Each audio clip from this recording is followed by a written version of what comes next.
The void between stars is not empty, it is filled with echoes. The deep space freighter Chronos Drifter tears itself back into reality, its hull groaning from the strain of a faster-than-light jump.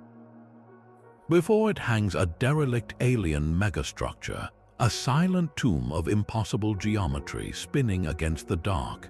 But the silence is a lie. Sensors scream with contradiction, detecting energy signatures that are ancient, futuristic, and utterly impossible all at once. Captain Aris Vex stares at the cascading data, his voice a low murmur to his science officer. The readings, he says, are not just from our time, they are bleeding from the space between time itself. With that single observation, a standard survey mission vanishes, replaced by a voyage into uncharted and perilous territory. By the end of this journey, you will understand the fragile fabric of reality itself and what it costs to mend a wound in history. What awaits the crew is a fracture in causality, a sentient wound in the universe, and a choice that will rewrite their very souls. What would you sacrifice to save all of time? Lyra's hands flew across the holographic interface, her focus absolute. The chaotic scream of temporal static began to resolve, a single, coherent thread pulled from the noise.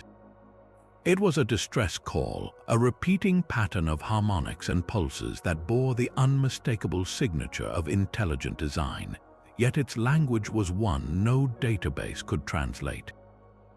Its origin, however, was the true impossibility. The signal's timestamp refused to settle. It flickered, a dying star in the data stream, reading as transmitted 3,000 years in the past, then 1,000 years into the future, then back again in a nauseating, rhythmic pulse.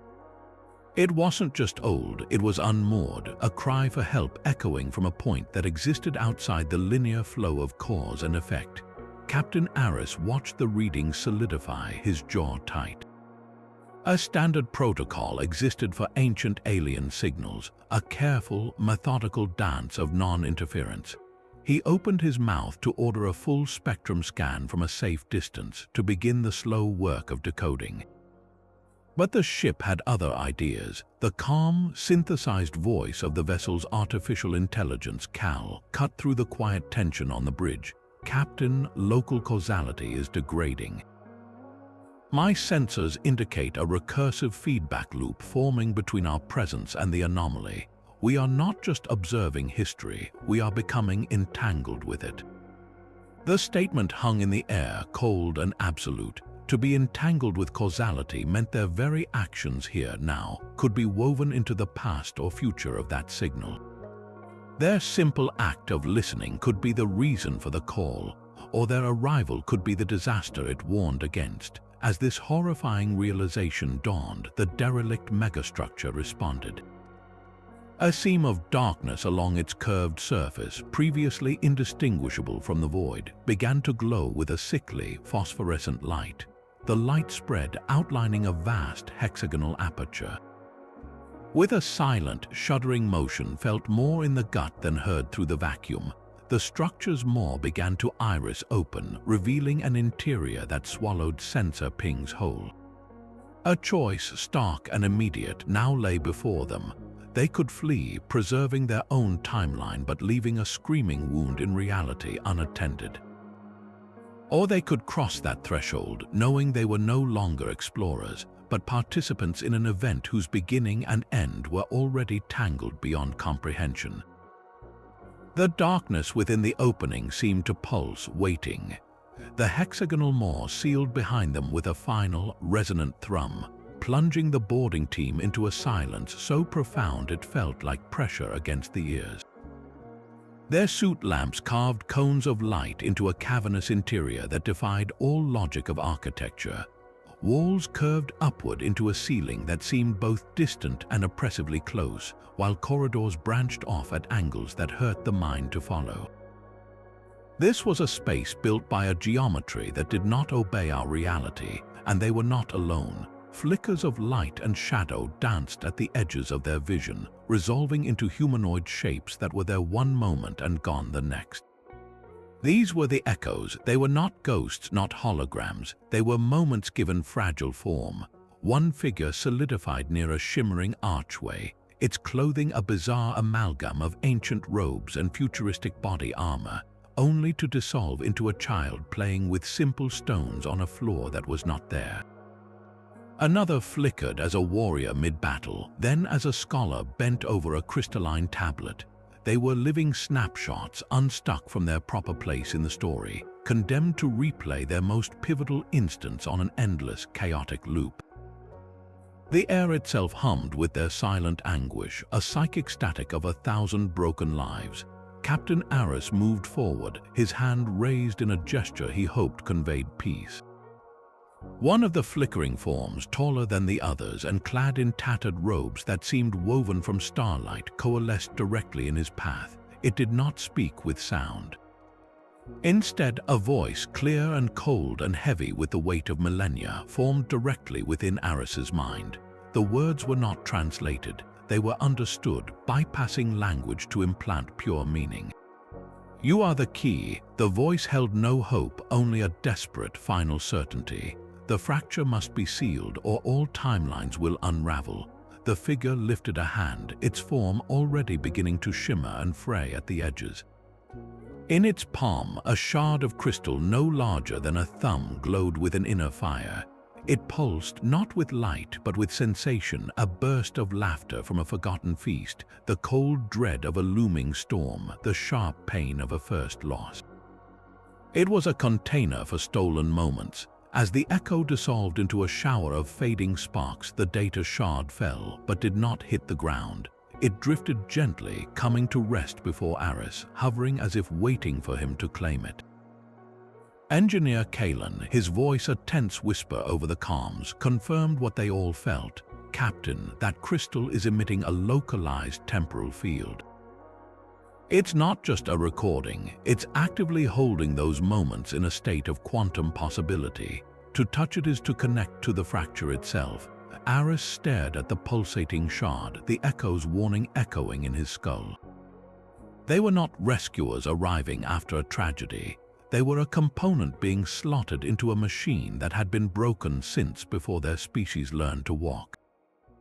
The key had arrived, the lock was waiting, and the price of turning it was written in the flickering, agonized faces of every echo in that impossible room.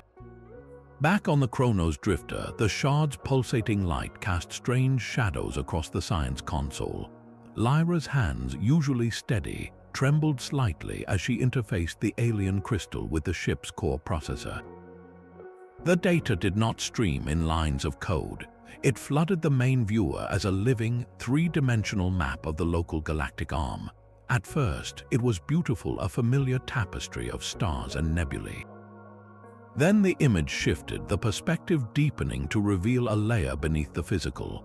Etched across the starfield was a web of fine, glowing cracks, like fractures in a pane of glass struck by a hammer. They pulsed with a sickly, ultraviolet light, throbbing in time with the shard's rhythm. This was the fracture, a catastrophic fault line in causality itself. It wasn't a single point, but a spreading infection, a network of broken moments where time could not hold its shape. Captain Aris stood behind her, his reflection grim in the screen's glow. "It's everywhere," he murmured, "not just around the derelict." The fractures spiderwebbed out, touching star systems light years away, a silent, spreading decay. In the engine bay, Kalen was running his own analysis, cross-referencing the shard's temporal signature with the Chronos Drifter's flight logs. His blood ran cold. The numbers aligned with a terrifying precision. He sprinted for the bridge, his voice tight over the intercom. "Captain, Lyra, you need to see this." He arrived, breathless, and threw a secondary data stream onto the viewer. It superimposed the shimmering path of their last faster-than-light jump over the map of fractures. The jump corridor, usually a clean, theoretical line, was jagged and frayed at its terminus, right where they had re-entered normal space. "It didn't just travel through space," Kalen said, his voice dropping to a horrified whisper. "Our drive signature shows a massive temporal shear event at the jump's conclusion." We didn't just find a crack in reality. Our last jump snagged on one. The ship's hull, stressed from the jump, had acted like a needle, catching the frayed edge of a fracture and tearing it wider upon arrival. "Were the leak," he finished, the words hanging in the air like a death sentence. Their vessel wasn't a bystander to the disaster. Every system, every heartbeat aboard the Chronos Drifter was now emitting a faint ripple of discordant time, actively feeding the decay, making the fragile web of cracks glow just a little brighter. They had come to investigate a wound, only to realize they were the source of the bleeding. The weight of their own culpability settled over the bridge like a physical shroud. Every system hum, every breath drawn now felt like a countdown. They had to act, and the map provided a single, horrifying focal point, a nexus where the web of fractures converged into a single, pulsing wound deep within the derelict's core. It was the source. Aris ordered a team back into the labyrinth, their mission clear: find the heart of the fracture and attempt to stabilize it, using the shard as both a key and a guide. The corridors seemed to have shifted in their absence, walls leaning at new, impossible angles. The echoes were more agitated, their flickering forms moving with a frantic, panicked energy. The team pressed on, following the shard's increasingly urgent glow. It led them to a chamber unlike any other, a vast spherical space where the floor, walls, and ceiling were all one continuous surface of dark, reflective material. In the center of the sphere hung a single, jagged rift in the air itself, a vertical tier of raw, violet light that crackled with silent energy. This was no mere data anomaly. This was the wound. As engineer Kalen moved to set up a containment field, the air in the chamber grew thick and heavy. A low-frequency vibration began to thrum through their boots, a sensation that was not sound but pure dissonance. Then the impossible happened. Through the walls of the derelict, as if the metal and stone were suddenly transparent, another ship began to materialize around them. It was the Chronos Drifter, but not their Chronos Drifter. Its hull was pitted and scarred, glowing with the same sickly violet light as the fracture. Viewports were dark, and a great silent gash was torn along its starboard side. For 60 seconds, reality became a nightmare of overlay. The ghostly ship occupied the same space as their own.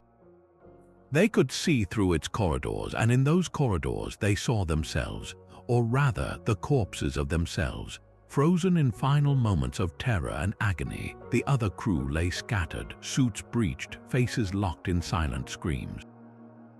One figure, slumped against a console, wore Captain Aris insignia. The ghost ship's bridge flickered, and for a heart-stopping instant, the other Aris seemed to look directly at him, eyes wide with a realization that had come a second too late.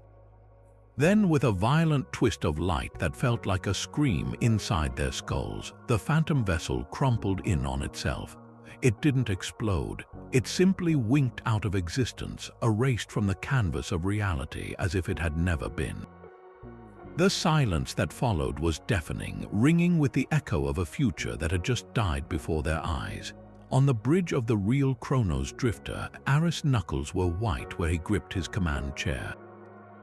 His voice, when it came, was a low growl stripped of all doubt. That was not a vision, that was a warning. It was a timeline where we hesitated, where we failed. He turned to Lyra, his eyes hard. Plot a course directly to the source coordinates. Maximum sublight. We are done investigating. We are now in a race. The entropic collapse of causality is not a theory. It is a wave, and we just saw it crash over what we could have been. The ship's engines roared to life, not with the hum of exploration, but with the desperate thrust of a last, frantic sprint toward the epicenter of the breaking world. The rogue planetoid hung in the void like a forgotten tombstone. It was a dark, jagged rock, its surface scarred by impacts that glowed with the same persistent violet light as the fracture. This was no natural celestial body. The echo's data shard pulsed in Aris's hand, its rhythm syncing with the planetoid's eerie luminescence, confirming this desolate place as the anchor point, the source of the spreading infection in time. The Chronos Drifter descended through a thin, shimmering atmosphere that tasted of ozone and static on the sensors. They set down in a vast basin, the ground beneath them not rock, but a fused, glassy substance that reflected the fractured sky above. At the basin's center stood the Oracle. It was not a machine nor a creature of flesh. It was a pillar of swirling data, a tornado of light and symbol made solid. Within its form, equations resolved into faces, star maps dissolved into weeping eyes, and musical notes crystallized into geometric shapes, all cycling with a frantic, beautiful sadness. It was a being of pure information, dying at the epicenter of the wound it described. As the team approached, a voice composed of a billion whispers spoke directly into their minds. The words were clear, yet each sentence was a closed loop of logic. You seek to mend the fracture, yet your presence widens it. You wish to save time, but you are bound by its arrow. To heal the wound, you must first break your understanding of the knife. Aris felt a headache blossom behind his eyes, the paradoxes straining his linear mind. What must we do? The Oracle's form shimmered, a galaxy spinning into a double helix. You look for a weapon to destroy the anomaly. This is the error of all who come here. The fracture is not an enemy to be fought. It is a tear in the fabric of being. The tool you require is not a blade, but a suture, a needle to weave the frayed threads back together. With these words, the Oracle extended a tendril of coalescing light. Within it, a new set of coordinates resolved, not as a single point in space, but as a probability cloud, a shimmering field of maybe superimposed over the star chart. This is the heart of the anomaly. It exists in a state of quantum superposition. It is both a place and an event, a moment of creation and a point of collapse. You cannot travel to it, you must choose it into existence. Lyra, studying the fluctuating data, understood first. Her voice was a mix of awe and dread. Captain, it's saying the location isn't fixed, it's all potential. Our observation, our decision at the precise moment, will collapse the probabilities into a single, real point. Our conscious choice is the needle. Kalen looked from the weeping day to being to the impossible coordinates. So we have to decide where and when the heart is, and by deciding we make it so. But what if we choose wrong? The Oracle's light began to dim, its form starting to scatter like dust in a solar wind. Its final whisper reached them, fainter now. Every choice is wrong, every choice is right. You carry the suture within your perception. The fracture began with an observation, it will end with one. And then the Oracle was gone, its essence dissipated into the charged air, leaving them alone on the glassy plain with a map to a place that did not yet exist, and a responsibility that weighed more than any star. The next step was not a journey, but a leap of faith into a reality they would have to define themselves. The coordinates resolved not into a point, but into a doorway. It shimmered into existence before them on the glassy plain, a rectangle of wavering light that led not into the derelict, but into a kaleidoscope of impossible landscapes. This was the threshold of the quantum maze. Stepping through was like walking into a fever dream of history. One corridor was a steaming jungle, the air thick with the shrieks of creatures that had been extinct for 100 million years. The next moment, a turn led them onto a wind-swept desert plain under the glare of a dying red sun, its light casting long, distorted shadows. Physics was not just broken here, it was a forgotten suggestion. Gravity shifted without warning, walls melted into waterfalls of light, and the very air could taste of salt sea one breath and acrid smoke the next. This was the fracture's immune system, a chaotic jumble of stolen moments from across the timeline, thrown together in a desperate, dysfunctional attempt to contain the bleeding.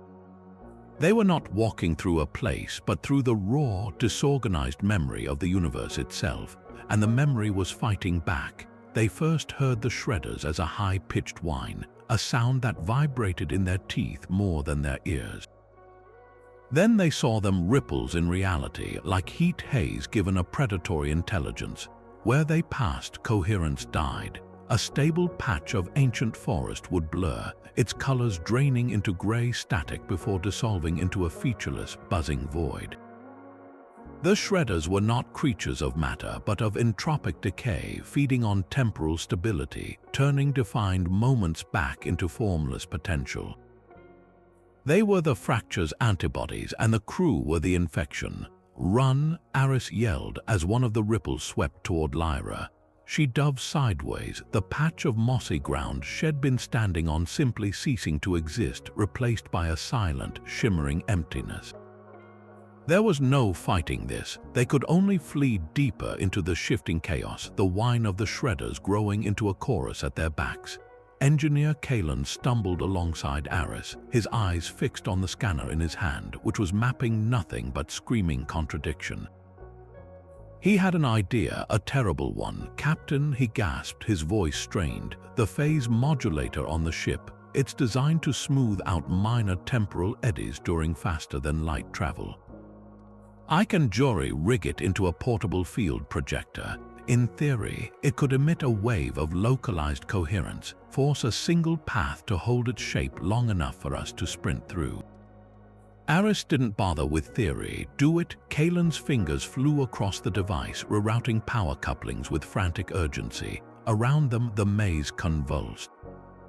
A corridor of crystalline ice began to run like water, then evaporated into a cloud of glittering dust. The walls themselves seemed to be losing their definition, their solidity flickering as if struggling to remember what they were supposed to be. "Got it," Kalen shouted, holding up the modified unit, now humming with an unstable, high-pitched energy.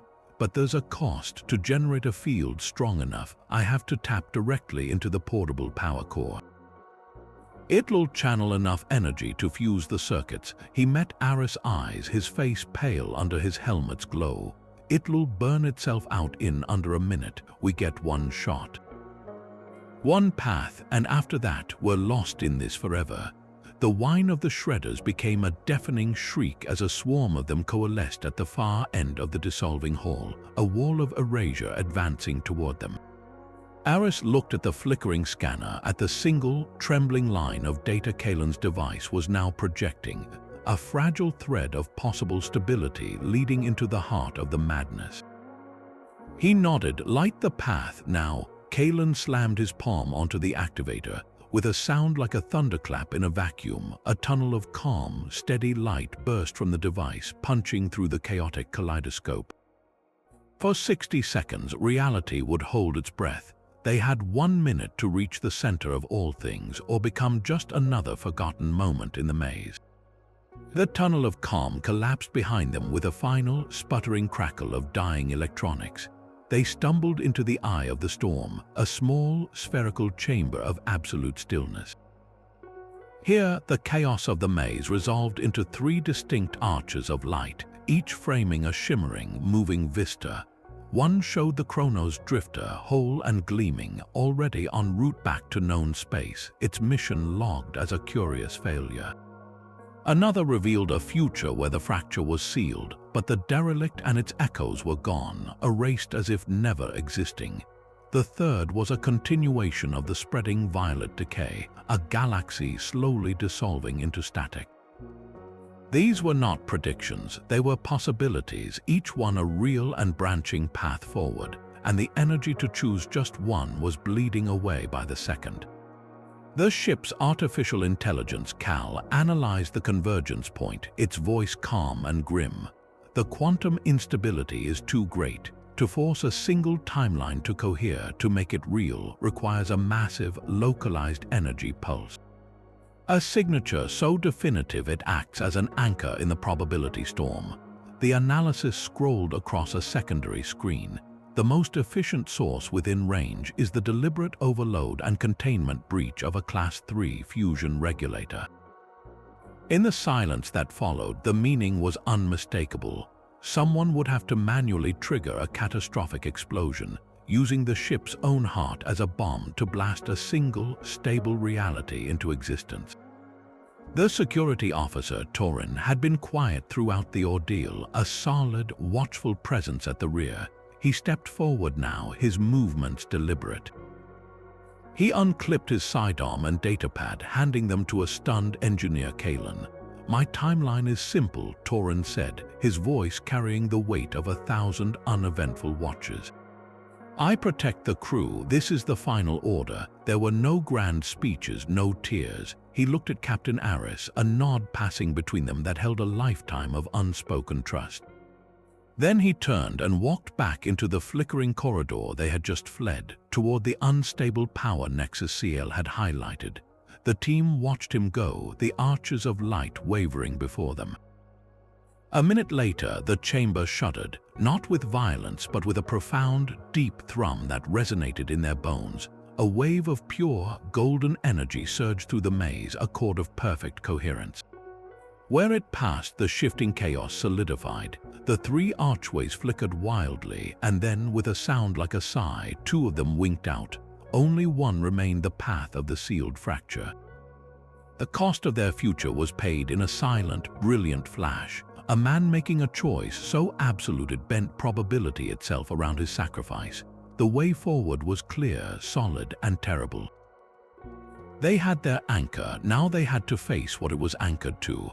The golden wave of coherence solidified the path before them, leading to a chamber that was not a room but an absence.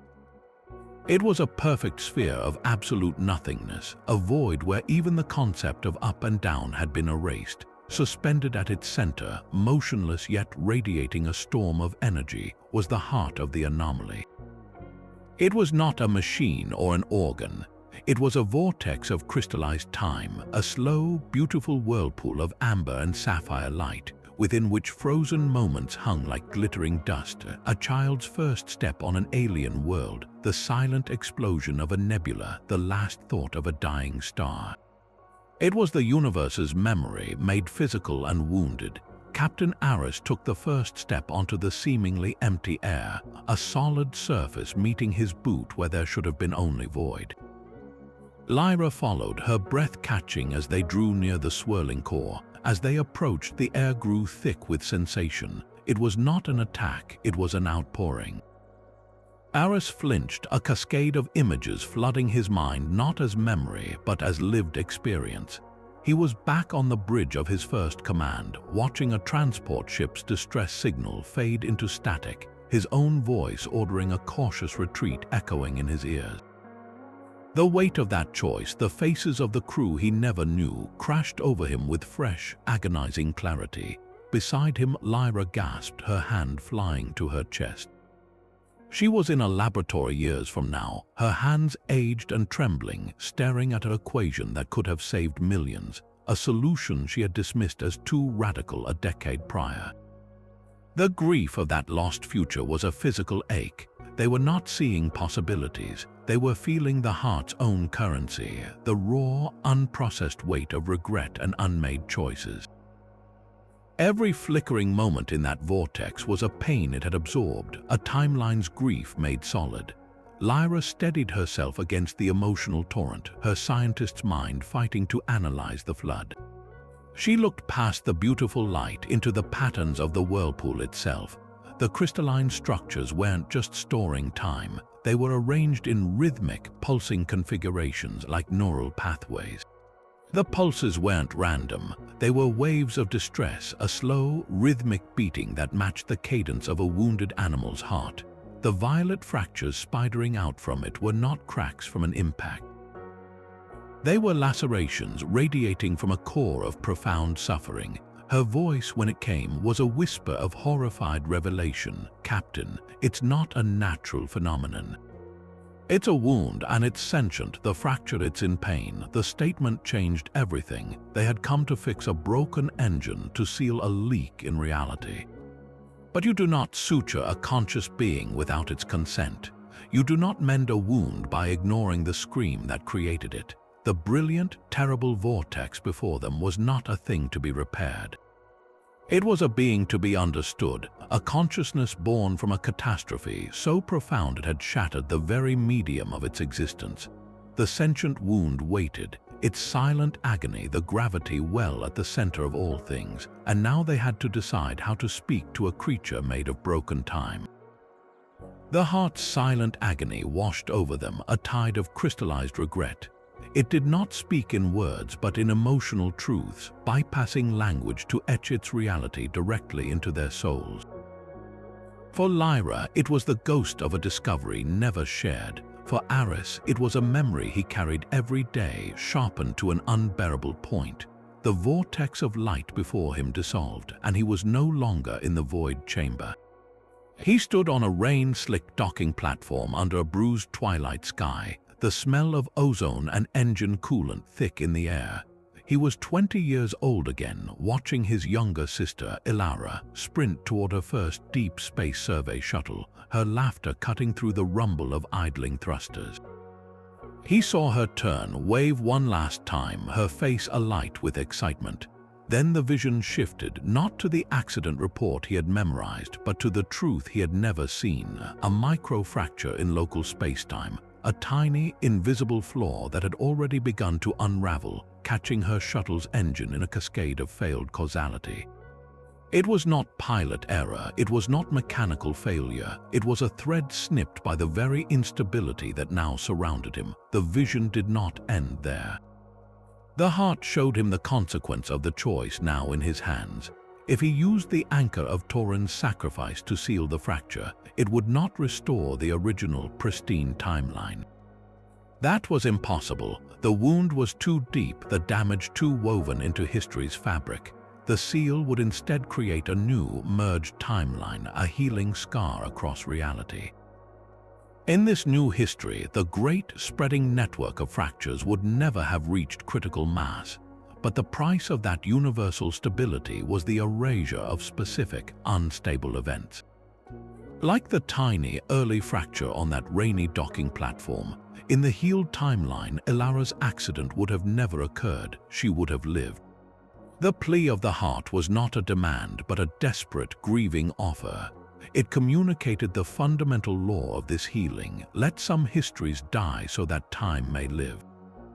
The weight of it crushed the air from Aris' lungs. This was the true bargain. He could save all of future time, anchor a stable reality for countless billions yet unborn. But to do so he must willingly sacrifice the very past that had made him. He would have to unchoose his own deepest wound, to erase the defining tragedy of his life as if it were a mistake. Could he live in a universe where his grief, his guilt, his entire reason for pushing into the unknown had never existed? Could he accept a future built on the absence of his sister's memory? The sentient wound pulsed before him, waiting. It offered not a victory, but a terrible, merciful trade. The rain on that docking platform felt real against his skin, the ghost of his sister's laughter echoing in a heart that had carried its weight for decades. Captain Aris Vex stood at the precipice of two worlds, one defined by a loss that shaped him, the other by a future he could never know. The heart's plea was not a question of logic, but of essence. Could he let go of the very pain that made him who he was? He looked inward, past the grief, to the truth beneath it. His love for Ilara was not rooted in her death, but in her life. Her curiosity, her courage, those were the seeds she had planted in him. To honor her was not to cling to the tragedy, but to protect the curiosity that drove her into the stars. A profound stillness settled within him. He did not speak aloud. He simply opened his hands, a gesture of release, and made his choice. He accepted the loss. He would let that thread of history dissolve so the tapestry of time could hold. The sentient wound in the void felt his decision. The swirling vortex of crystallized light pulsed once, a deep, resonant thrum that vibrated through the marrow of their bones. Then it began to act. It did not reach for them with physical hands. Instead, it reached into the fabric of their being. A soft, amber light enveloped each member of the crew. For Lyra, it was the moment under her father's telescope at age 7, when the blurry smudge of a distant galaxy resolved in the eyepiece, and the vast, beautiful indifference of the cosmos first sparked not fear, but an insatiable need to understand. That precise, crystalline moment of awe was gently lifted from the tapestry of her mind, not erased but copied, extracted like a perfect, glowing thread. For Aris, it was not the docking platform. It was an earlier, quieter memory, the first time he successfully charted a course through a treacherous asteroid belt, the ship responding to his commands with a smooth, graceful dance. In that instant, he had felt not just control, but harmony with the machine, a profound connection between will and motion. That thread of perfect synergy was drawn out, shimmering. But the process was not gentle for all. Engineer Kalen suddenly cried out, his body tensing as if struck. His memory was not of peace or wonder. It was the raw, foundational moment of his entire identity. He gasped, his voice cracking with a mix of terror and revelation. "It's taking the moment I first understood an engine." The light around him flared brighter. "I was 6 years old. My grandfather's old atmospheric skimmer, it wouldn't start. Everyone heard just noise, but I heard a story in the sputters and whines. A missing note in the rhythm." I pointed to the coupling valve before he even opened the hood. The amber light intensified, pulling that foundational spark of understanding. The very instant his mind learned to speak the language of machines from the core of his self.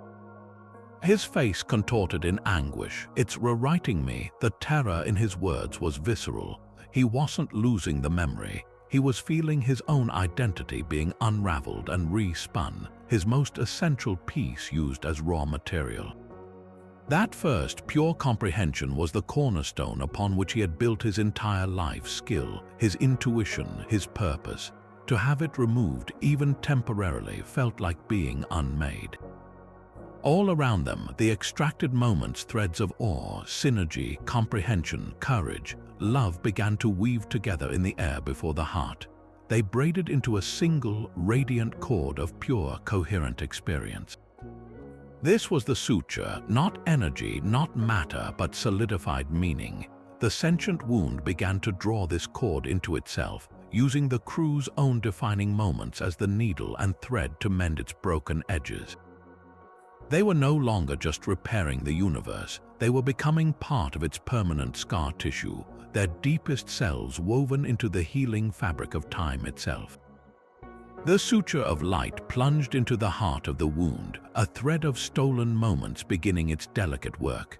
The amber cord pulsed, and the chaotic void around them seemed to hold its breath, the first fragile strands of healing taking hold. It was in that instant of profound vulnerability that the null space tore open again, not with the chaotic flicker of the fracture, but with the violent, precise rupture of a focused faster-than-light jump. 3 sleek, dagger-shaped vessels materialized around the periphery of the chamber, their hulls gleaming with polished chrome and angular, aggressive lines. These were not explorers, they were zealots. Their lead ship hailed the Chronos Drifter on an open channel, and a face filled the calm screen sharp-featured, with eyes of cold, polished steel. Commander Sillars of the Purist Vanguard. His voice was not angry but chillingly fervent, a sermon delivered with the certainty of a knife thrust. "You are committing genocide, Captain Vex. You are sterilizing the garden of possibility. That fracture is not a wound, it is a birth canal." The Purists believed the spreading instability was not a catastrophe, but the next step in cosmic evolution. They saw a universe where time was fluid, where every choice spawned infinite branches, where life could exist in a state of glorious, chaotic potential. To them, sealing the fracture was an act of supreme arrogance, a murder of unborn futures to preserve a single, stagnant timeline. "You cling to your pathetic, linear history," Sillars continued, his gaze boring into Aris from the screen. "You call it stability, we call it a prison. Let chaos reign. Let time become what it was always meant to be, free." With that, he severed the channel. His ships did not fire energy weapons. They launched temporal disruptors, projectiles designed not to destroy matter, but to unravel local causality. Where they struck the edges of the void chamber, the nascent healing frayed. The beautiful, sutured light began to flicker, and the agonized pulse of the sentient wound returned, stronger now, confused by the conflicting intentions tearing at it. A battle erupted not of lasers and missiles, but of competing philosophies made violently real. The Chronos Drifter shuddered as a disruptor wave washed over its shields, making the ship's own internal clock stutter. For 3 seconds, the engine room existed 2 hours in the past. Crew members on the bridge saw ghostly afterimages of their own future movements flicker ahead of them, a disorienting preview of actions not yet taken. This was a fight where the very ground of reality was the battlefield, and every shot risked undoing the fragile suture. Aris barked orders, diverting power to reinforce the local coherence field around the healing heart. "We are not fighting for the past anymore," he shouted over the screaming alerts. "We are fighting for a future that has a shape, for a reality where choices have weight, where consequences matter." The Purists saw only liberation in the fracture. Aris saw the echoes, the trapped, screaming fragments of lives unstuck from meaning. He saw the unraveling galaxy on the archway. A universe of pure potential where every path was taken and none mattered, was a universe without story, without love, without loss. It was a beautiful, empty lie. The two forces clashed in the unstable null space, a surreal dogfight where maneuvers had to account for shifting gravity and pockets of looping time. To protect the suturing heart, they had to defend not a position, but an idea. The idea that a single, coherent timeline was not a prison, but the canvas upon which a meaningful existence could be painted. And Commander Silas was determined to burn that canvas to ash. The battle unfolded in a nightmare of reversed logic. A Purist energy bolt would strike the Chronos Drifter's hull, leaving a scorched gash of molten metal, and only then would the firing ship's weapon glow with the discharge that had already caused the damage. A glancing hit from their own defensive fire would manifest on an enemy vessel not as a fresh explosion, but as a patch of deep, pre-existing corrosion that suddenly weakened the structure, as if the attack had always been part of the ship's history. They were not fighting in a linear sequence of cause and effect, but inside a soup of tangled causality where results could precede actions. Lyra, her fingers a blur over the science console, was not piloting the ship but conducting the chaos itself. She watched the Purist vessel's temporal shields flicker as they tried to adapt to the unstable environment, creating a localized bubble of coherent time around themselves to aim and fire. She saw her opening, redirecting every passive sensor. She began flooding the space around the lead Purist ship with raw, unfiltered probability data. She fed it the sensor ghost of its own destruction from 5 seconds in the future, superimposed it with the echo of its pristine construction from years in the past, and layered it all with the quantum static of 100 different possible positions it could occupy. The Purist ship's shield systems, designed to enforce a single timeline, choked on the contradiction. The bubble of coherence shattered like glass. For a critical 3-second window, the enemy vessel was fully exposed to the raw temporal instability. Its hull rippled, sections aging into dust while others gleamed as if newly forged, its crew undoubtedly experiencing a hellish barrage of conflicting memories and sensations. The ship veered away, crippled not by weapons fire but by cognitive overload, but the effort came at a terrible cost. Lyra's console erupted in crimson warnings. "Captain," she yelled, her voice strained over the din of alarms. "I can fracture their coherence, I can hold them back, but the suture is destabilizing. The feedback from manipulating the field is bleeding into the healing matrix. You have to finish it now or the whole thing unravels." On the main viewer, the beautiful, braided cord of light they had woven into the heart began to pulse erratically. Where it touched the wound, the clean amber thread frayed into violet static. The sentient heart's pulse, which had been steadying, became a frantic, irregular stutter. The Purist's assault was a distraction, but Lyra's necessary countermeasures were accidentally poisoning the very cure. Aris stood at the center of the storm, the fate of 2 battles resting on a single action. To finish the suture, to tie the final knot, required a direct, conscious connection to the heart. a total immersion into that sentient wound's pain to guide the last thread home.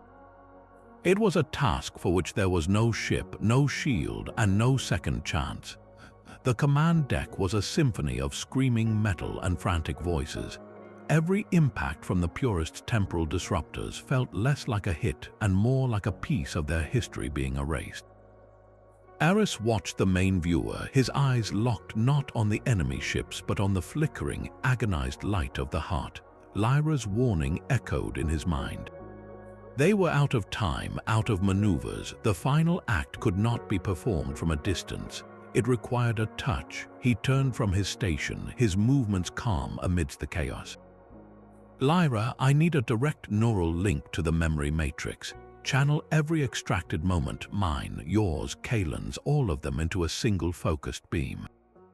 Her face paled. Captain, a link that direct the emotional feedback will be catastrophic. You'll experience every sacrifice, every lost moment all at once. It could shatter your psyche. Aris simply nodded. He understood the cost. He had already accepted one loss. He would bear the weight of all the others. The ship shuddered again as a disruptor grazed the hull, and a section of the bulkhead behind him aged a century in an instant, crumbling into oxidized dust. He didn't flinch. Do it. A conduit hissed open in the deck, and a crystalline interface rod, glowing with the amalgamated amber light of their stolen memories, rose to meet his hand. As his fingers closed around it, the bridge vanished. He was plunged into an ocean of feeling. He was Lyra, 7 years old, feeling the vast, cold wonder of the cosmos for the first time, a loneliness so profound it ached. He was Kaelin, 6, hearing the secret song of a broken machine, a moment of perfect understanding that was now being pulled from the root of his soul.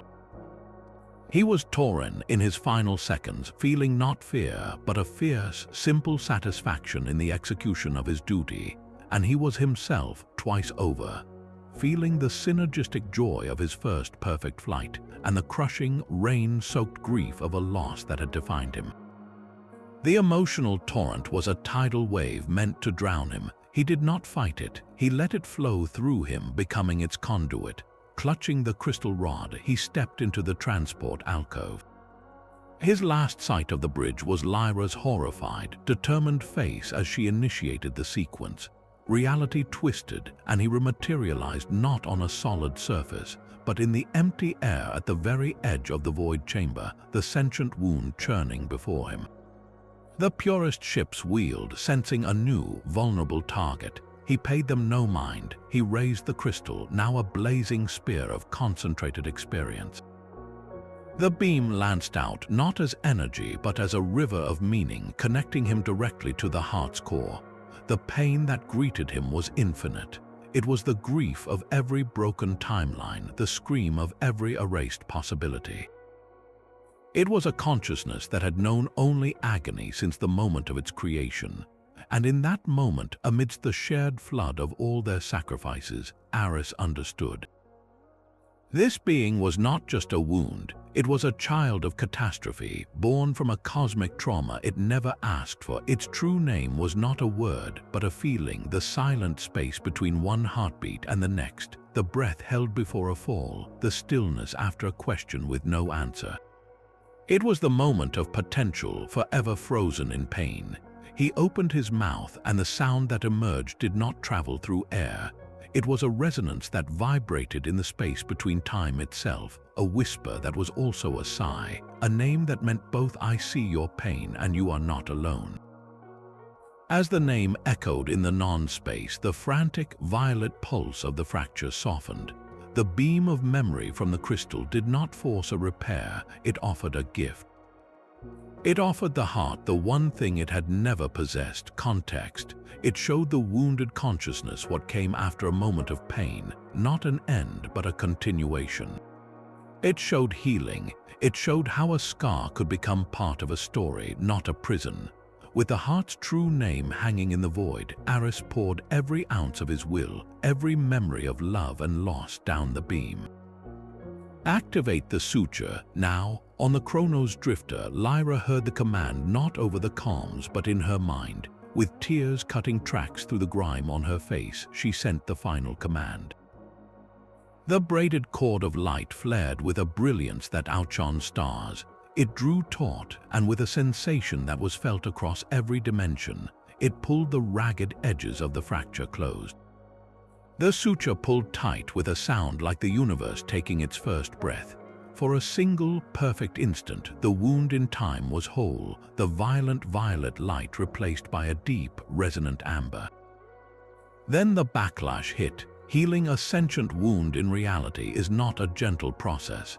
The energy released was not explosive but recursive, a temporal shockwave that rippled outward not through space but through causality itself. The lead Purist vessel, still locked in its aggressive attack vector, was caught in the first concentric ring of the wave. It did not explode. Instead, its final moment, the instant of the suture's completion, became a closed loop. To the crew of the Chronos Drifter, they saw the enemy ship flicker once, a ghost image overlapping itself, and then it was simply gone, erased from the present. But for the Purists inside, time became a trap. They experienced the shockwave hitting their ship, the shudder of systems failing, the flash of light, over and over again. Each iteration was identical, a perfect, hellish recording with no beginning and no end. A subjective eternity of their own final second, a punishment of infinite repetition for trying to prevent time's necessary mending. They vanished not with a bang, but with the silent, terrible perfection of a broken record skipping forever in the dark. The Chronos Drifter was not spared. Caught in the next wave of the recursive shock, the ship was not destroyed. It was unraveled. The fabric of its recent timeline was pulled like a thread, and the vessel was hurled backwards along its own history. For the crew, it was a sensory and psychological maelstrom. They did not see memories. They were forced to relive moments physically and emotionally, in reverse order at a blinding, disorienting speed. 1 second, Aris was standing on the bridge, the warmth of the neural link crystal still fading from his palm. The next, he was gasping back in the transport alcove, the feeling of rematerialization rushing in reverse. He was on the bridge again, watching the crumbling bulkhead uncrumble, the dust flying back to form solid metal. He felt the searing grief of his sister's loss flood back into him, only to be yanked away a millisecond later as he made his choice before the heart. He was in the quantum maze, sprinting backwards along the fading coherence tunnel, the terror of the shredders returning in a dizzying rush before the path dissolved into chaos. He relived the horror of seeing the ghost ship, the moment of first contact with the echo, the gut-wrenching strain of the initial faster-than-light jump that had started it all. It was a life review in reverse, a highlight reel of every pivotal, painful, and awe-inspiring moment of the journey, each one hitting with the full emotional weight but stripped of all context and narrative, a brutal collage of consequence without cause. Lyra experienced it as a torrent of unlearned knowledge. The profound understanding of the heart's sentience was ripped from her mind. She felt the complex temporal equations she had woven to fight the Purists unravel, the solutions dissolving into raw, confusing data. The awe of first contact with the oracle bled away, replaced by the cold confusion of its paradoxes. The moment under her father's telescope, that foundational spark of wonder, returned to her not as a memory, but as a lived instant, the chill of the night air, the smell of the eyepiece, the vast, terrifying beauty of the galaxy, only to be snatched away an instant later, leaving a ghost of profound emptiness. It was the agony of enlightenment in reverse, wisdom turning back into mystery. For Kalen, it was a violent unmaking of skill. He felt the intuitive understanding of the ship's core systems, hard-won through a lifetime of experience, drained from his fingers. The frantic, brilliant jury-rig of the coherence tunnel in the maze came apart in his mind, the connections becoming random components. He relived in a nauseating flash the moment the heart extracted his first comprehension of an engine, that sacred 6-year-old's epiphany, but this time it felt like a theft in reverse, the knowledge shoved back into him with a force that fractured his sense of self. His identity, so tied to speaking the language of machines, was scrambled. The ship itself groaned in protest, its logs overwriting, its hull singing with stresses that flowed backwards. The recursive wave was not a journey to the past. It was a violent rebuke of linear experience, forcing them to confront every choice, every trauma, and every discovery not as a story, but as isolated, raw events. It was the universe asserting the cost of mending a fracture in time. The bill came due not in energy, but in lived experience paid in the coin of their own souls. And as the last echo of their reversed journey faded, the Chronos Drifter hung in a silence deeper than any they had known, the amber light of the healed wound casting long, strange shadows on a bridge that felt both familiar and utterly alien.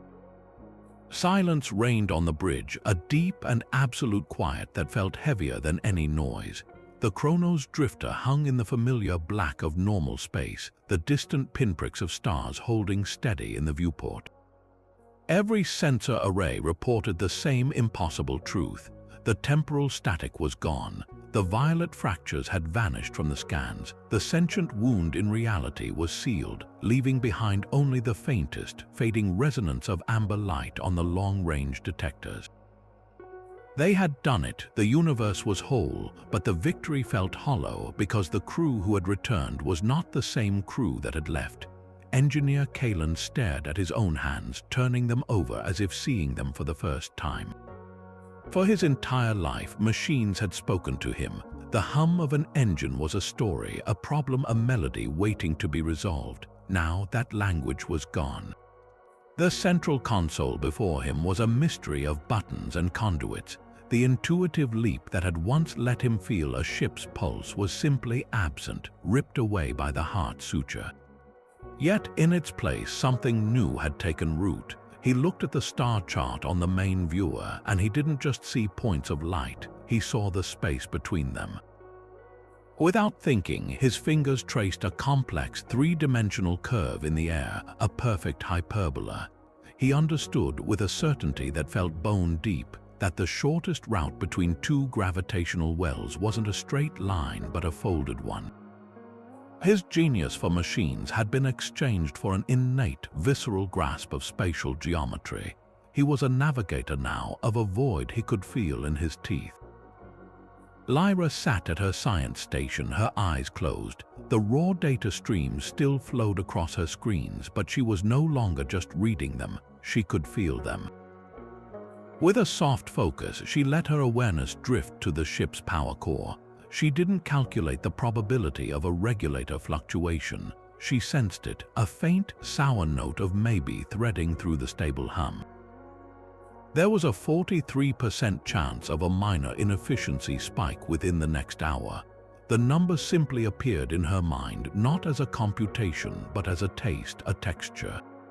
The foundational wonder of the cosmos she had given up was replaced by this, a direct, unsettling perception of probability itself. She could feel the weight of possible futures branching from every moment, a silent symphony of what might be playing just beneath the surface of what is. And Captain Aris stood at the viewport, his reflection a ghost over the stars. He searched within himself for the anchor of his pain, for the sharp, defining grief of his sister Elara. It was not there. The memory remained, but it had changed. It was like a story he had been told long ago, a bittersweet impression of a laughing girl in the rain, a fond sadness for a character in a book he once loved. The visceral agony, the guilt that had fueled his career, the raw nerve that the heart had shown him it was gone, smoothed over by the healing of time itself. He felt lighter, and that lightness was terrifying. His entire identity had been built upon that loss, and now the foundation was made of sand. He was a man untethered from his own past, standing on the bridge of a ship he had saved by sacrificing the reason he had ever learned to command it. The fracture was sealed. The universe had its scar woven with the threads of their stolen moments. They had won. But as they looked at each other in the quiet dawn of a restored reality, they understood the true cost. They were not heroes returning home. They were echoes of their former selves, remade by the wound they had healed, sailing into a future they no longer knew how to belong to. The amber resonance on the sensors faded to a faint, steady hum. On the main view screen, the starfield rippled. It was not a sensor glitch. The space between the stars seemed to gather itself, coalescing into a familiar, robed figure woven from starlight and silence. It was the original Echo, the one who had first called them the key, but its form was no longer flickering, no longer frayed at the edges. It stood whole and stable, a statue carved from the fabric of a healed reality. It did not speak into their minds this time. A voice, clear and resonant and carrying the gentle weight of eons, filled the bridge from the speakers. "You have given time a scar, but you have stopped the bleeding." The words were simple, yet they carried the gravity of a cosmic verdict. The fracture was closed. The infinite, agonized scream was now a memory woven into the universe's history, a permanent line in the story of all things. Your timelines are now your own. Guard them. With that final, profound instruction, the figure on the screen lifted a hand. A stream of complex data, beautiful and intricate, pulsed from its form directly into the Chronos Drifter's navigation computer.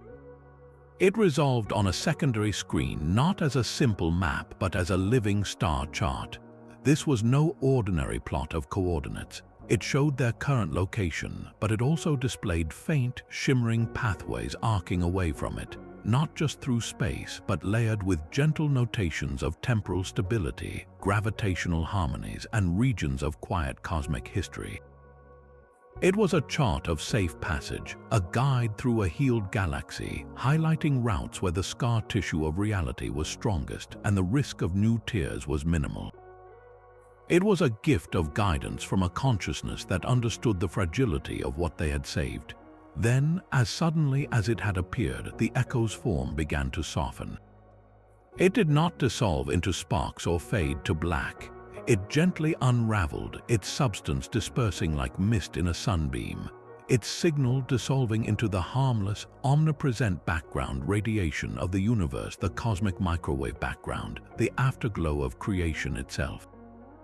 The Echo had not died. It had finally returned home, its purpose fulfilled, its moment of agony resolved and integrated into the whole. Its last act was to ensure those who had borne the cost would not be lost in the aftermath.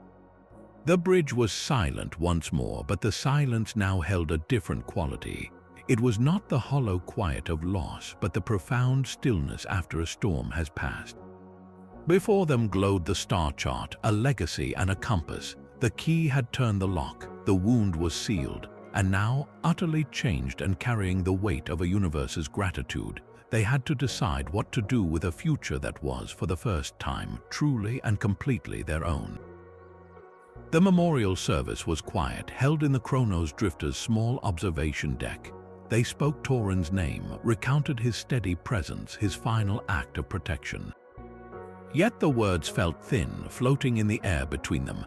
The memory of his sacrifice was sharp, the calm nod, the turn into the corridor, but the emotional weight of it was muted, like watching a powerful scene from an old, beloved film. The grief was real, but it was a grief for a story, not a visceral wound. They had paid the price, but the currency felt unfamiliar in their hands. After the others had left, Captain Aris remained, staring at the fixed stars. The ship's artificial intelligence, Cal, broke the silence with its usual calm tone, but the words it spoke were anything but routine. "Captain, I must report a fundamental anomaly in my core logs. My records show two entirely conflicting mission histories up to the moment of the suture's completion. One history details our survey mission discovering a derelict, encountering echoes, and engaging the Purist vanguard. The other, more fragmented log suggests we detected a temporal anomaly, attempted a standard analysis, and were nearly lost to a causality cascade. Both cannot be true, yet both are equally valid in my memory banks." Aris felt a chill that had nothing to do with the cold of space. "What are you operating on now?" "I am now operating on a synthesized, coherent version," CL replied. It is a merge of the two, the most logically consistent narrative that explains our current state and the changes in the crew. However, the original timeline, the one where Torin's sacrifice was a singular, linear event. That data stream is now inaccessible. It is not deleted. It is simply gone, as if the path that led to it has been folded behind a wall of amber light. The loss was now permanently, paradoxically real. Torin was gone, not just in body, but in the very history that had created him. They could remember him, honor him, but the universe itself no longer contained the thread of cause and effect that had led a living man to that precise, noble end. His death was both a foundational truth of their reality and a ghost story from a world that had never been.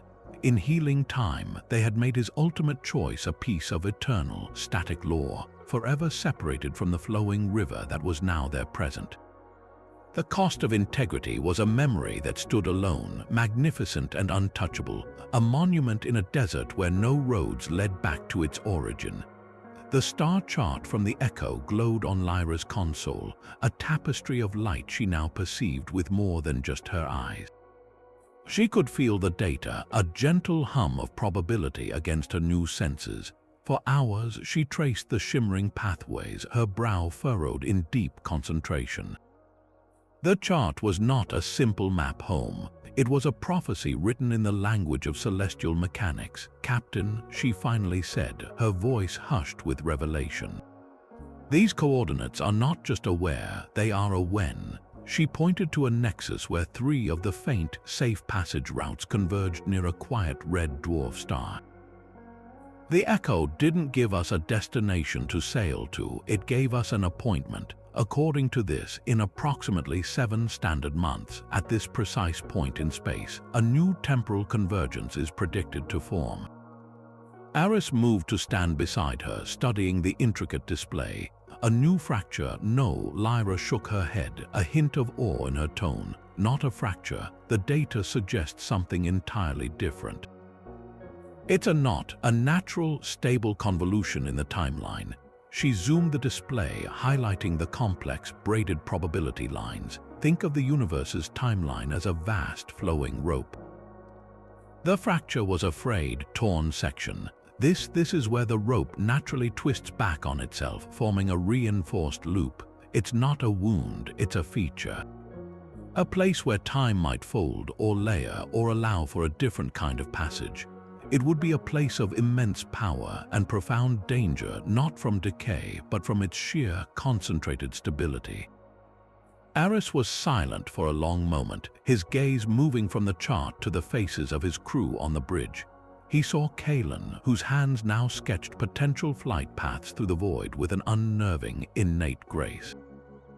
He saw Lyra, who listened to the future's whisper in the hum of the ship. He saw his own reflection in the dark viewport, a man untethered from the grief that once anchored him.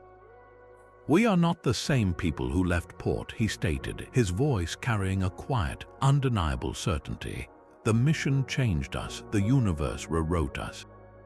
He turned back to the chart, to the glowing knot of tomorrow. "Maybe that is the point. Maybe we are not meant to simply go back to what we were." He met Lyra's eyes, then Kaelin's. "Maybe we are the ones now meant to understand what comes next." He placed his hand on the navigation console. "Plot the course, maximum sustainable speed. We have an appointment with a knot in time." The Chronos Drifter's engines, now tuned by Kaelin's new understanding of folded space, thrummed with a deep, efficient power, no longer fleeing a disaster, but sailing deliberately toward a mystery the healed universe itself had chosen to reveal. 7 months of folded space brought them to the edge of a silent symphony. The Chronos Drifter decelerated into the predicted coordinate, and the crew gathered on the bridge, their breath catching at the sight before them. Where they had expected a fracture, a wound of violet chaos, they found instead a celestial mandala of breathtaking order. It was a supernova, but one caught in a state of impossible grace. At its heart, a collapsed stellar core pulsed with a fierce blue-white light, the moment of catastrophic death. Surrounding it, expanding in a perfect, slow-motion sphere, was the luminous debris of the explosion itself, a kaleidoscope of incandescent gas in hues of gold and crimson. And beyond that, faint but unmistakable, hung the shimmering, settled remnant, a delicate nebula of cooling dust where new stars would one day be born. Birth, death, and aftermath were not sequential here. They were concentric, layered like rings in a tree, all visible at once in a single, stable tableau. Time here did not break, it braided. Engineer Kalen stared at the sensor data, his new spatial intuition translating the readings into a feeling of profound, elegant geometry. His voice was a soft murmur of awe in the quiet bridge. It is not a wound. The words hung in the air, simple and revolutionary. He turned to face Aris and Lyra, his eyes wide with the realization. It is a connection, a place where moments touch. The universe did not just scar over the trauma of the fracture. It learned, this is what comes after the healing. Lyra approached her console, her perception of probability alighting on the phenomenon like a moth to a gentle flame. She could feel the stability of it, a deep, resonant chord in the fabric of reality where every possible outcome of the stellar death, total dispersion, black hole formation, nebula rebirth, was not collapsed into one but held in harmonious superposition. The violent, linear event had been transformed into a permanent conversation between its own stages. It was a knot, yes, but one that strengthened the rope, a complex weave that added resilience rather than strain. Captain Aris watched the slow-motion firestorm, its light playing across his face. This was the answer to the Purist's desperate dream of infinite possibility, but rendered not as chaotic, meaningless potential. This was curated meaning. This was history made visible, where cause and effect were not a chain but a tapestry, each thread supporting the whole. The fracture had been a scream of agony from a severed timeline. This knot was a hymn, a proof that time could hold complexity without shattering. They had arrived expecting a new mystery to solve, a new danger to face. Instead, they found a monument, a demonstration of what their sacrifice had purchased for reality itself. Not a sterile, static timeline, but a richer, more intricate one, capable of beauty woven from its own scars. The Chronos Drifter drifted in the silent glow, no longer a ship fleeing decay, but a vessel floating in the cathedral of a healed cosmos, bearing witness to the first beautiful stitch in the fabric of a new eternity. The supernova mandala held its breath of fire. For a long moment, the bridge crew simply watched the impossible braid of time, the sheer beauty of it a silent answer to every question they had carried. Then a soft chime sounded from the central console. The ship's artificial intelligence, Cal, broke the reverie with its measured tone. "Captain, I am detecting a coherent pattern within the knot's emissions." It is not a natural fluctuation. The data streamed across the main viewer, a cascading waterfall of numbers and symbols. At first glance, it was chaos. But as Lyra focused her new senses on the flow, she began to see the underlying rhythm. It was a sequence, a string of prime numbers and irrational constants, the golden ratio, the fine structure constant repeating not just here, but echoing in faint, correlated pulses across light years of seemingly empty space. It was a signature, a fingerprint pressed into the skin of reality itself. Lyra's hands moved over her panel, her perception of probability tracing the pattern source. It wasn't emanating from a single point within the knot. It was being broadcast by the knot, using the braided timelines as a resonant chamber to project the message across the cosmos. Her breath caught. "I can decode this," she whispered. "It is not a language of words, it is a language of consequence." She let the pattern wash over her, feeling its intent. The mathematical constants were not just numbers, they were the foundational parameters of a stable universe. Their repetition was a statement of existence. The prime numbers, indivisible and unique, were a declaration of identity. Together, they formed a simple, profound sentence etched into the laws of physics.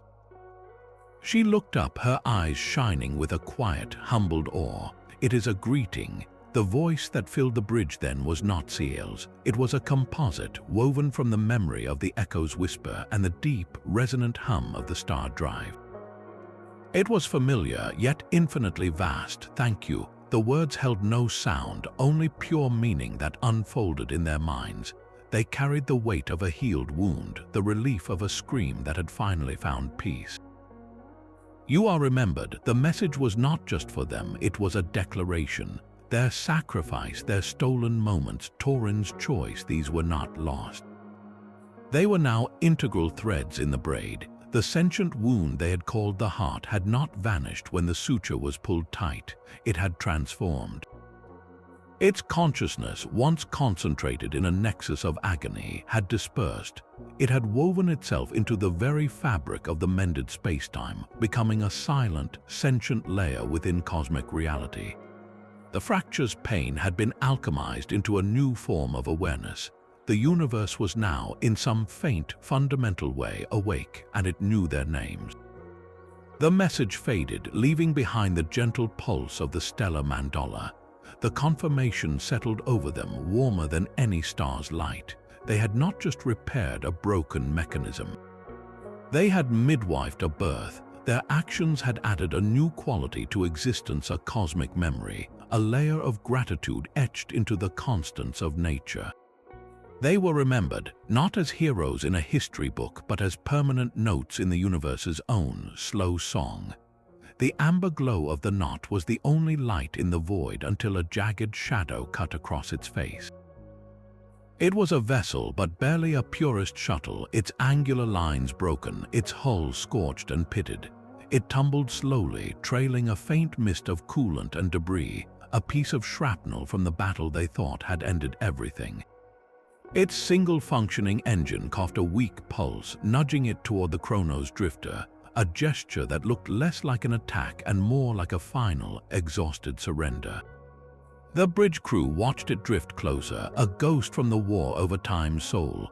Kaelin's hands tightened on his console. Should we raise shields? Aris studied the shattered craft, its power signatures flickering near death. No, hail them. There was no defiant response from a Commander Sillars. The comm channel hissed open to the sound of ragged breathing, then a young woman's voice, stripped of all fervor and filled with a hollow, stunned wonder. This is Scientist Ilara Vex of the Purist Vanguard. My vessel is crippled. My crew is gone. I am the only one. I am surrendering my systems to you. Do you require my verbal confirmation as well? The name hit Aris like a physical blow. Vex, it was not his sister, could not be his sister. That thread of history was sealed away. But the coincidence was a cold hand around his heart. Lyra nodded, her probability sense detecting no deception, only a profound and genuine shock. They brought the broken shuttle into the main hangar bay, its hull groaning as magnetic clamps secured it. When the hatch hissed open, the woman who stumbled out was not a warrior. She was perhaps in her late 20s, her face smudged with soot and etched with a trauma so deep it had burned away all ideology. Her eyes, wide and unblinking, went past the armed security team, past the crew, to the large observation port that framed the magnificent, braided supernova. She took a single, shaky step toward it, as if pulled by a magnet. You stabilized it, she whispered, her voice trembling. We called it the catalyst. The source of glorious chaos. We believed its propagation would set every possible self free. Her gaze remained locked on the celestial mandola, on the beautiful, simultaneous display of death and rebirth. But that is not chaos, that is a symphony. A tear traced a clean line through the grime on her cheek. We saw only the death of possibilities. You showed us a birth. She finally turned to face Captain Aris, her eyes searching his face, seeing the shared surname hanging unspoken between them. She offered no justification, no defense. She simply stated a new, devastating truth. Let me help you understand this. My research was on temporal harmonics, on the resonant frequencies of alternate timelines. I have charts, equations, maps of the fractures as they were. I can show you what we were trying to amplify, and in doing so, I can show you exactly what you have healed." She was not offering intelligence, she was offering a translation, a guide to the beautiful, terrifying thing they had created, written in the language of those who had tried to worship its shattered form. The hangar bay air was thick with the smell of scorched metal and ozone, but the silence between the two crews was heavier. Ilara Vex stood before them, a living bridge between two warring visions of reality. Her integration was not a simple matter of assigning quarters. It forced a fundamental question upon the crew of the Chronos Drifter, one that echoed in the quiet corridors during the long shifts that followed. What were they now? Lyra, her new senses attuned to the whispering probabilities of the healed timeline, saw patterns everywhere. She argued for the role of historian. "We have a responsibility to document this," she insisted during a strategy meeting, her fingers tracing the air as if reading invisible text. The knot, the echoes data, Ilara's Purist research, it's a new archive. "We must map this braided reality, understand its rules, and preserve the story of how it came to be. It's a history that could be lost to time itself." Kalen, his old intuitive genius for machines replaced by a profound spatial awareness, shook his head. He leaned over a holographic display of the supernova knot, his hands instinctively shaping the complex gravitational folds. "Mapping is passive. We are not archivists. Look at the structure of this convergence. It's a surgical site in the fabric of causality. We should be surgeons." His eyes were intense, focused on the delicate layers. "Our role is to monitor these stable knots, to identify any new signs of fraying before they become fractures. We don't just observe the healing, we maintain it." Ilara listened from the edge of the room, her presence still tentative. She had shared her data, the frantic, beautiful maps of chaos the Purists had worshipped. Hearing her research discussed not as scripture but as a diagnostic tool was both jarring and liberating. "You speak of surgery and history," she said quietly, her voice still carrying the ghost of her old conviction. "But what you found, the knot, it is not a finished thing, it is a frontier. It is a place where the rules are being written. Could we not be explorers? To see what life, what consciousness might arise in a realm where time is not a river but a braid." The debate circled, each perspective valid, each rooted in the profound changes they had each undergone.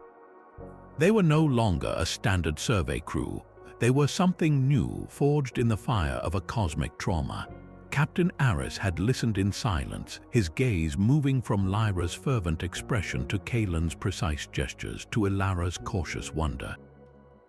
He finally stood, the weight of command feeling different now, lighter yet more immense. It was not about carrying grief, but about shepherding a future. "We are not just historians," he began, his voice calm and firm, cutting through the discussion. "History is a record of what was. We are living in what is becoming. We are not merely surgeons. A surgeon operates on a patient who is separate, an other. We are part of the organism we are tending. And we are not simply explorers, because exploration implies a distant land to be claimed. This is not a territory, it is a condition of existence itself." He paused, letting his words settle over them. "We are custodians, that is our purpose. We don't control the space between time. We cannot command the knots or dictate the flow. Our duty is to learn its language, to understand its grammar of cause and consequence, of stability and resonance. And with that understanding, we protect its integrity. We guard the quiet places where time heals. We ensure that the symphony, as Ilara called it, is not drowned out by another scream." The title settled over the room, fitting like a well-worn glove. Custodians. It was humble yet vast. It was not about conquest or even discovery for its own sake. It was about stewardship. The Chronos Drifter was no longer a vessel of exploration or a warship. It was a watchtower, a sanctuary, a mobile guardian sailing the quiet edges of a mended cosmos. Their mission was no longer written on a briefing tablet from Central Command. It was etched into the amber light of a healed wound, a silent promise made to a universe that now remembered their names. The ship's new purpose settled into its bones, a quiet hum of vigilance that replaced the frantic pulse of crisis. Weeks turned into months of careful observation, of charting the subtle resonances around the braided knot, of learning the quiet grammar of a healed reality. It was during a routine calibration sweep that the ship's artificial intelligence CAL broke the peaceful rhythm. "Captain, I am detecting a localized anomaly." "It is not a fracture, not yet." The voice was as measured as ever, but there was a new quality to it, a faint, almost hesitant inflection that had not been there before. "The anomaly is forming approximately 15 light-years from our position, in the gravitational shadow of a young gas giant. The system catalog lists a fledgling human colony, New Haven, on the third moon. Analysis suggests the instability is minor and appears to be a natural convolution, a small fold in space-time beginning to form. Probability of spontaneous resolution within the next standard year is 87%. Aris studied the data stream on his console. The signature was a faint, barely there shimmer in the cosmic background radiation, a tiny wrinkle in the fabric. It was exactly the kind of nascent event their custodianship was meant to monitor.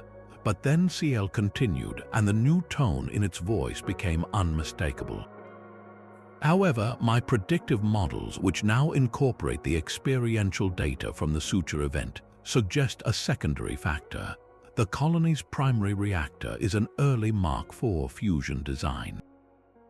Its plasma containment field emits a resonant frequency that, while harmless under normal conditions, has a 0.003% harmonic alignment with the anomaly's emergence vector. If the instability grows, that resonance could act as a catalyst, amplifying the fold into a true, dangerous tier. The risk is currently negligible, but it is not zero." This was the difference between watching history and tending it. A natural fold might resolve on its own, a cosmic sigh, but introduce the wrong vibration, the wrong note of human technology, and a sigh could become a scream. They could not wait for the 87% chance of peace. Their duty was to address the 3% chance of disaster. Aris turned from the screen. "Lyra, plot the most stable course to the anomaly. Full sensor suite on passive scan only. We do not want our own arrival to be the catalyst. Kalen, prepare the jump drive. I want a gentle insertion, no temporal shear." On the bridge, Engineer Kalen's hands moved over the navigation panel with their new, innate grace. His understanding of folded space was no longer theoretical, it was a sense like balance. He felt the potential jump corridor not as a line on a chart, but as a texture, a tension in the void waiting to be plucked. As he routed power and aligned the exotic matter injectors, he noticed something. The drive, its components still bearing the faint, amber quantum signature of the Great Suture, was responding with an unusual smoothness. The harmonic dampeners, which usually required minute adjustments to prevent minor causality echoes, were holding a perfect, stable frequency on their own. It was as if the drive remembered the path to healing and was eager to follow it again. He looked up, meeting the captain's gaze across the bridge. His voice held a note of quiet wonder. "Drive is ready." He paused, considering the feeling humming up from the deck plates into his bones. "It feels eager." The Chronos Drifter pivoted smoothly in the void, its hull glinting in the distant light of the braided supernova. It was no longer a ship fleeing from a wound or sailing toward a mystery. It was a vessel turning toward a responsibility, its engines tuned by sacrifice and its course set by a simple, unwavering promise: to stand guard in the silent spaces and ensure that a whisper never becomes a scream. The jump drive engaged with a whisper, not a roar. There was no gut-wrenching tear, no violent lurch into unreality. Instead, the starfield outside the viewport softened, its pinpricks of light stretching into luminous threads that began to weave around one another. The Chronos Drifter slid into the braided layers of healed spacetime like a needle passing through prepared cloth, a smooth, almost gentle transition. Inside the ship, the usual disorientation of faster-than-light travel was absent. A profound quiet settled over the bridge, a silence filled not with absence but with presence. For a long moment, no one spoke, they simply felt it. It was a resonance, a faint, familiar hum that vibrated in the marrow of their bones and the quiet spaces of their minds. It was not the scream of the fracture, it was the echo of their own signatures woven into the universe's new foundation. Captain Aris closed his eyes. He did not feel the sharp grief for his sister, but he felt the shape of where it had been, not as an empty hole, but as a keystone in an arch, a necessary absence that allowed the structure to stand. The synergy of his first perfect flight, the moment the heart had taken, thrummed in the ship's controls beneath his fingers, a ghost of harmony guiding their passage. Lyra perceived it as a tapestry of probability. The chaotic storm of what might be was calm here, the threads of potential running parallel and strong, guided by the stable patterns of the suture. She could feel the faint, amber trace of her childhood wonder, that first cold awe under the telescope, now a permanent part of the cosmic background, a note in the universe's quiet song. And Kalen, his hands resting lightly on the engineering console, felt the language of the machines return but transformed. He did not hear the story of a single engine. He heard the symphony of the braid itself, the gravitational harmonies, the folded geometry of their path, the elegant stress and relief of spacetime holding firm. His sacrificed moment of first understanding was no longer a personal memory. It was the universal principle of connection, and he was fluent in its grammar. They were not traveling through dead space, they were moving through a living monument, and they were part of its inscription. The memories they had given were not lost. They were the bedrock. This silent communion lasted the entire jump, a wordless understanding passing between them.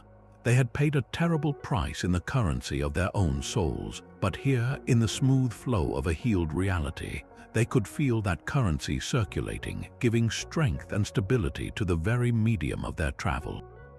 They arrived at the edge of the New Haven system not as visitors from afar, but as native components of a changed cosmos, emerging from the jump not shaken, but centered, ready to face whatever whisper of instability awaited them.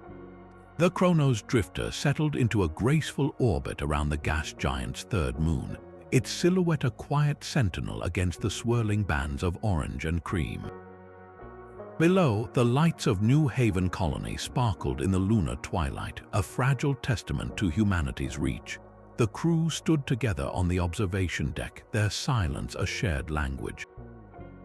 They were no longer the people who had begun this voyage. They had been unmade and rewoven, their most essential threads pulled from the loom of their own lives and stitched into the fabric of a healing cosmos. The quiet hum of the ship around them was no longer just machinery. It was the echo of their own contributions, a permanent resonance in the background song of reality. Captain Aris Vex stood at the viewport, his reflection a ghost over the colony lights and the distant, unfamiliar stars. He did not see a void punctuated by lonely suns.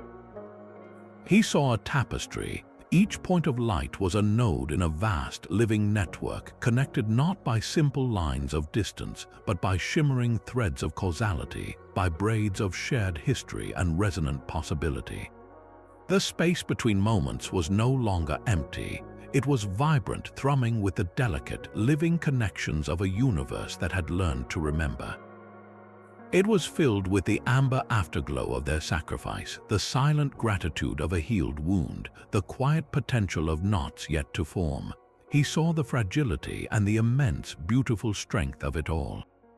He turned to face them, Lyra, whose eyes now saw the weight of tomorrow's choices, Kalen, whose hands could feel the geometry of stability, and Ilara, who had traded a dogma of chaos for the humility of custodianship. His voice, when it came, was soft, yet it carried to every corner of the quiet deck. We don't just travel through time anymore. The old idea was a river, and we were leaves upon its current, passive and fleeting.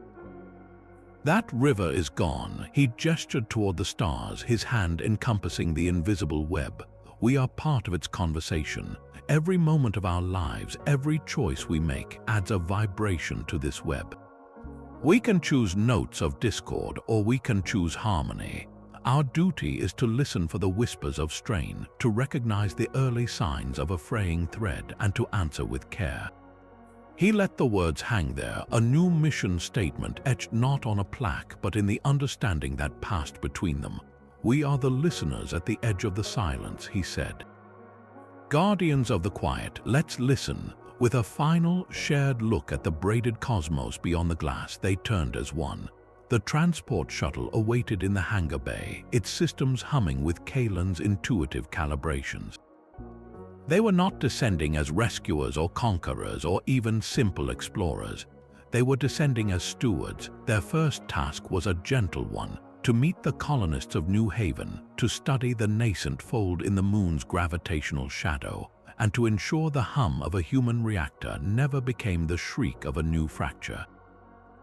They stepped into the shuttle, the hatch sealing behind them with a soft, definitive sigh.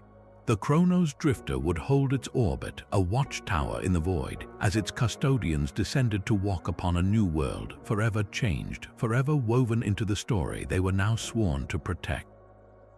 The universe was mended, but it was also more mysterious, more alive, and more beautiful than they had ever dared to dream, and they had become